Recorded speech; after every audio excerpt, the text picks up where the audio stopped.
इससे पहले अपन ने कॉशी थ्योरम पढ़ा था। कॉशी थ्योरम का एक्सटेंशन पढ़ा था मल्टी कनेक्टेड रीजन के लिए। कॉशी थ्योरम का मल्टी कनेक्टेड रीजन के लिए अपन ने रिजल्ट प्रूव किया था। ठीक है, उसी के आगे एक और डेफिनेशन है आज,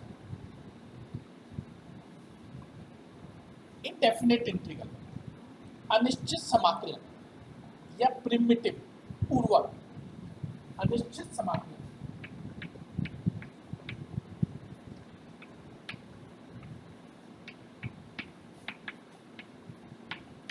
या पूर्वक इनडेफिनेट इंटीग्रल।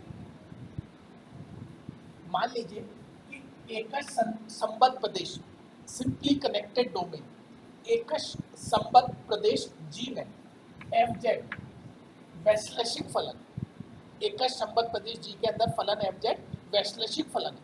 ठीक है, तब फलन फाई जेड इस एफ जेड का अनिश्चित समाकलन कहलाता है या पूर्वक कहलाता है यदि ये phi Z B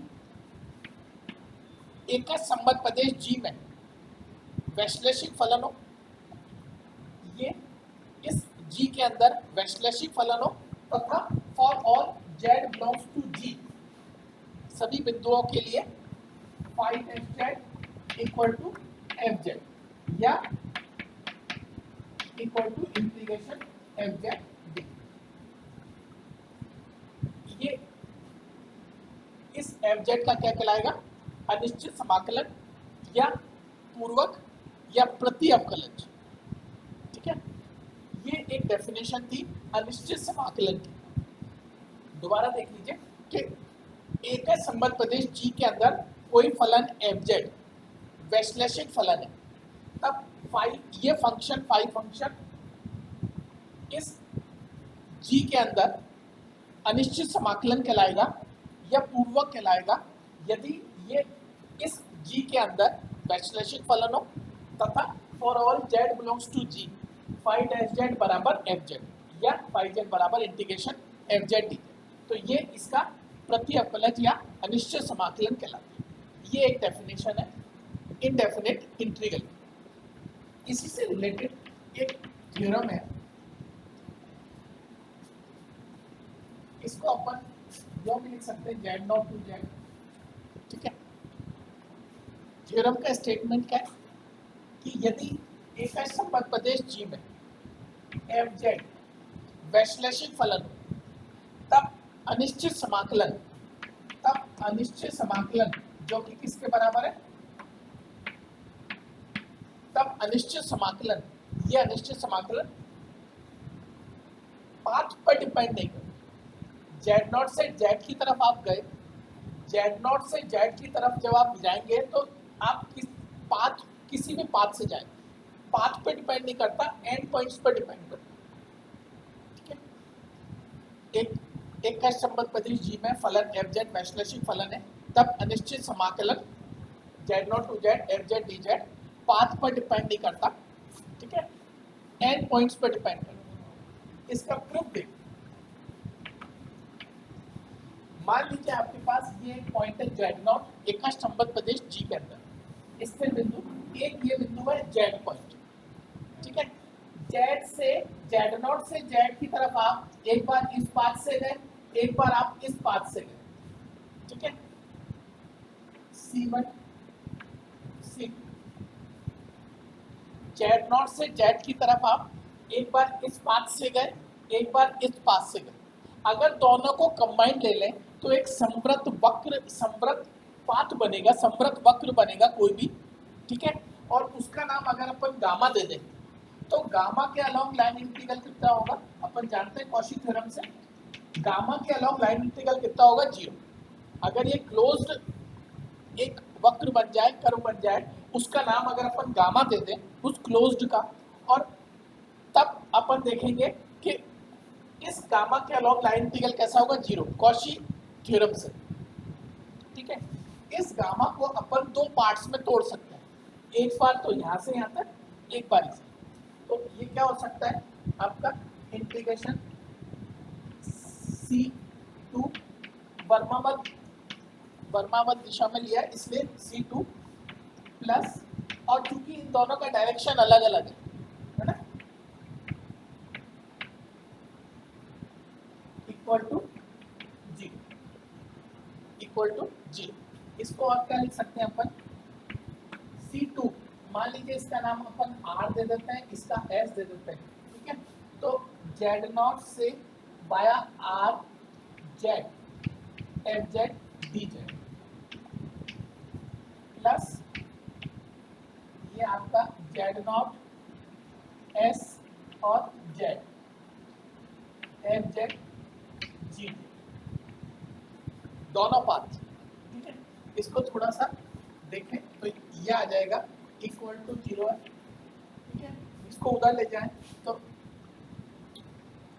C1 FZ DZ बराबर C2 FZ D, इसको उधर ले जाएं, ठीक है। क्योंकि डायरेक्शन डिफरेंट है इसलिए इसका मतलब हुआ कि ये जो लाइन इंटीग्रल है, कॉम्प्लेक्स लाइन इंटीग्रल, वो C1 के अलोंग है, ये कॉम्प्लेक्स लाइन इंटीग्रल C2 के अलोंग है और दोनों बराबर है। यानी कि आप चाहे Z0 से Z की तरफ C1 के अलोंग जाए, चाहे Z0 से Z की तरफ C2 के अलोंग जाए, लाइन इंटीग्रल दोनों में सेम, यानी अनिश्चित समाकलन दोनों में सेम आता है, ठीक है ना। ये जो अनिश्चित समाकलन है ये दोनों बात सेम है। इसका मतलब है कि अनिश्चित समाकलन जो है वो पाथ पे डिपेंड नहीं करता, है ना। Z0 से Z की तरफ जाएंगे तो पाथ की पे डिपेंड नहीं करता, एंड पॉइंट्स पर डिपेंड है, ठीक है। एंड पॉइंट्स पे अलग अलग पाथ से जाएंगे तो भी आपका अनिश्चित समाकलन सेम आएगा, ठीक है। C1 के अलावा चाहे C2 के अलावा हर बार अनिश्चित समाकलन सेम आएगा, यानी अनिश्चित समाकलन जो है वो पाथ पे डिपेंड नहीं करता, एंड पॉइंट्स पे डिपेंड करता। और देखिए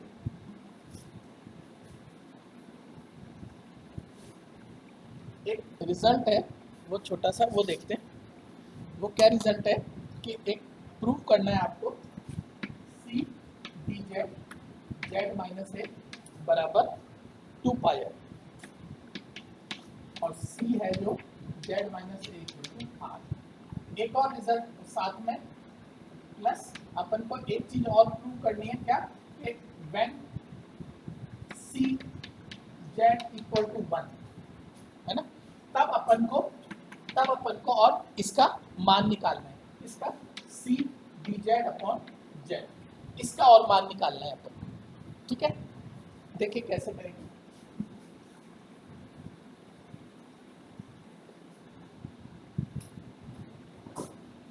z आपका C z minus a equal to r, this implies z minus a equal to r e की पावर आयोटा t, मान लीजिए t ले लें, यहाँ पर t less than equal to 2 pi greater than equal to 0, 2 pi और 0 के बीच में वेरी करता है, ठीक है।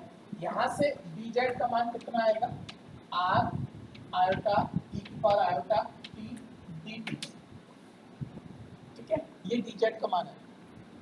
इस इंटीग्रल के अंदर क्या हो जाएगा फिर, 0 टू 2 पाई, c जो है वो आपका 0 टू 2 पाई, 0 से स्टार्ट होकर क्लोज और 2 पाई, और dz की जगह आ जाएगा r आयोटा e की iota t dt upon z minus a की जगह आ जाएगा r e की पावर आयोटा t।